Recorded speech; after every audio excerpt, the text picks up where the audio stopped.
باسم سلاسي باسم آب وولد ومنفس قدوس أحد أملاك آمين.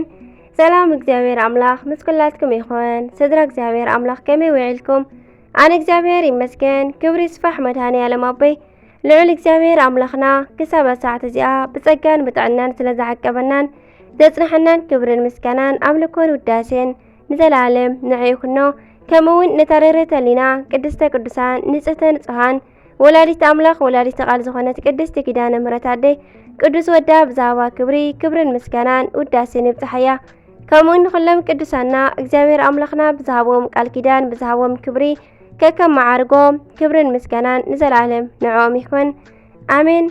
22 ሰነ ናይ ዕለቱ ስንክሳር ድሰምዕ ዘንብብ ፍቕሪ ጎይታ ኣብ ልቡ ይዕንብብ ሓለዋን ጸሎትን ናይ ቅዱሳን ደማ ይረክብ ዝክረ ጻድቅ ለዓለም የሉ ዝኽሪ ናይ ጻድቅ ንዓለም እዩ ዝነብር ካብ ኩሉ ክፉእ ዘበለ ክድሕኑ ንቅዱሳን ተማሕፀኑ ኣሜን። ለብዝለማዓንቲ 22 ሰነ ናይ ቅዱስ ኡራኤል ወርሓዊ በዓል እዩ።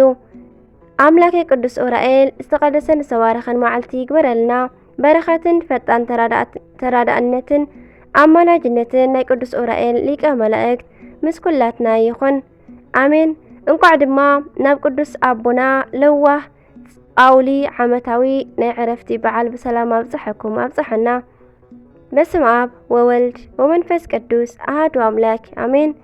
ቅዱስ ጳውሎስ ለዋህ ብመጀመርታ 400 ክፍለ ዘመን ኣብ ውሽጢ ግብጺ ኣካባቢ ተወሊዱ ዝዓበየ ቅዱስ ስሙ ጳውሎስ ወላ እንተኾነ ብዙሕ ግዜ ግን ዝጽዋዓሉ የዋህ ጳውሊ ብዝብል እዩ።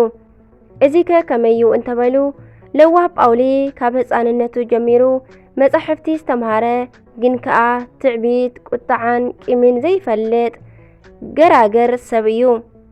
ዕድሚኡ ንኣካለ መጠን ምስ በጽሐ ቤተሰቡ ሰበይቲ ተመርዖ በልዎ። ንሱ እንተዘይ ሓሰቦ ግን ንወገኑ ንከይሕዝን ክብል መርዓ ተመርዓወ። ዘይምብዳል ኮይኑ ግን ንዝተመርዓዋ ሰበይቲ ብጣዕሚ ጽብቕቲ ኣብ ልዕሊኡ ከኣ ክፍእቲ ነበረት። ለዋህ ጳውሊ ግን ክፍኣታ ኩሉ ተዓጊሱ ንብዙሕ ዓመታት ምስኣ ነበረ።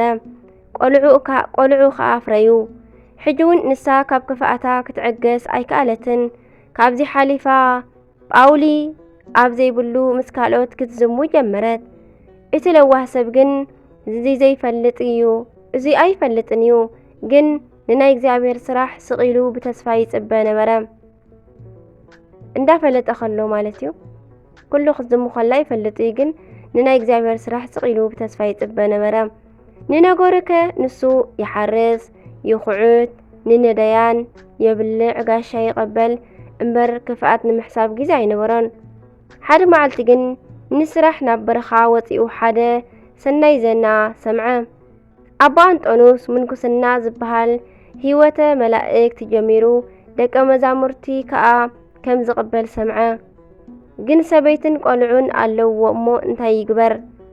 ለዋህ ጳውሊ ሙሉእ መዓልቲ ክሰርሕ ውዒሉ ናብ ገዝኡ ምስ ተመልሰ ግን ዝጸንሖ ካልእ እዩ።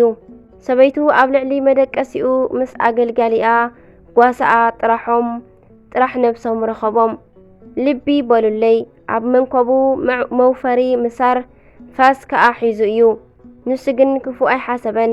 ጽቡቕ ልብሲ ኣልዒሉ ንኽልቲኦም ኣልበሶም። ከምዚ ከኣ በሎም ካብ ድሕሪ ሕጂ ኣነ ኣይምለስን።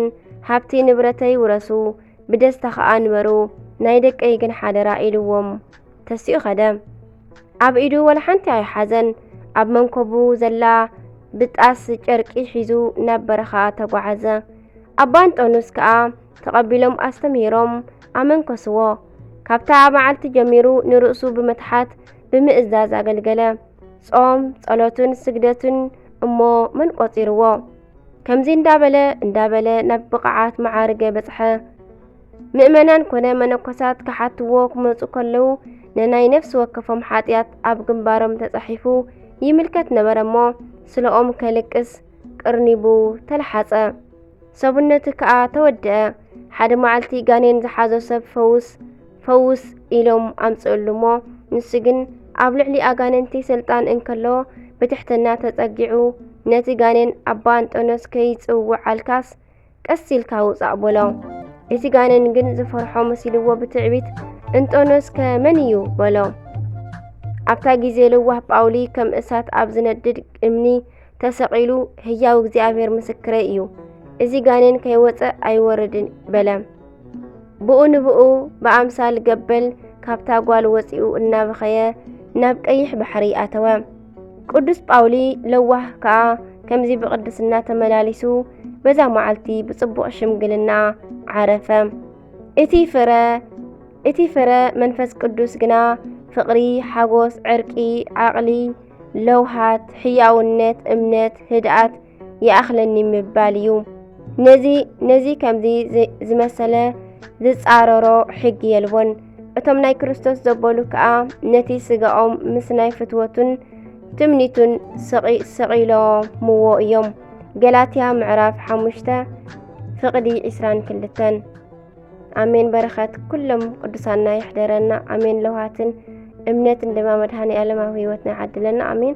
ሰኔ 22 ዝኽበሩ ዓመታዊ ናይ ቅዱሳን በዓላት ቅዱስ ኣባ ጳውሊ ለዋህ፣ ቅዱሳን ኩብራን ቆዝሞስን ድሚያኖስን ሰማዕታት፣ ቅድስቲ ተወዳድያ ሰማዕት ኣዲኦም አንቲቆስ ወይ ከዓ ዮንዲኖስን አብራኒዮስን ሰማዕታት። ወርሓዊ በዓላት ድማ ቅዱስ ኡራኤል ሊቀ መላእክት፣ ቅዱስ ሉቃስ ወንጌላዊ፣ ቅዱስ ደቅስዮስ ንእመቤትና ኣዴና ማርያም ፈታዊኣ፣ ኣባ አንጦኒዮስ ኣበ መነኮሳት። አሜን። አምላኽናን ጎይታናን መድሓኒናን ኢየሱስ ክርስቶስ ካብ ናይ ቅዱስ ጳውሊ ለዋህነት ትዕግስቲ ጸጋ በረኸት ይኽፈለና አሜን አሜን። ስለ ኩሉ ነገር እግዚአብሔር ናይ ቅዱሳን በረኸት ፍቕሪ ተጋዳልነት ኩሉ ይዓድለና አሜን። ስንክሳር ድሰምዕ ዘንብብ ፍቕሪ ጎይታ ኣብ ልቡ ይዕንብብ። ሓለዋን ጸሎትን ናይ ቅዱሳን ድማ ይረክብ። ዝወደቐ ዝነጠበ ኩሉ ብኣፈ ቅዱሳን ድጓን መላእክቲ ተኣርመለይ። ወስብሃት ለእግዚአብሔር ወለወላዲቱ ድንግል ወለመስቀሉ ክቡር አሜን አሜን። ለይኩን